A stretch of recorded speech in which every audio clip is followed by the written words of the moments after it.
ဆေးရုံတင်တဲ့တွင်ရှာမန်သူရဲ့လက်ကိုခိုင်းတာကအကာရစာစိတ်ပုံနေမိသည် ထပါတော့ကွာ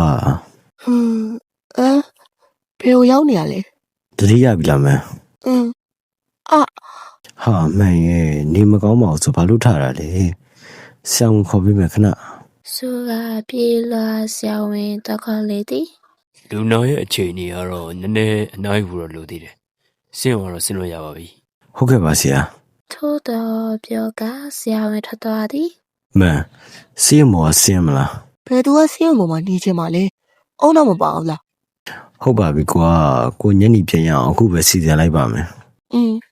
သူနာအကာရစာသည်အခန်းပြင်ဘက်သို့ထွက်သွားသည် ဟယ်လိုကိုလေး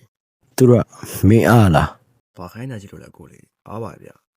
ညနေ4နိုင်လောက်ဆေးရုံလာခေါ်ပေးကြမှာလိမ့်စာပူရမယ် ဟုတ်ကဲ့ကိုလေးဒါခေါ်ပါမယ် အေးဟုတ်ပြီ အခန်းထဲသို့ပြန်ဝင်လာသည်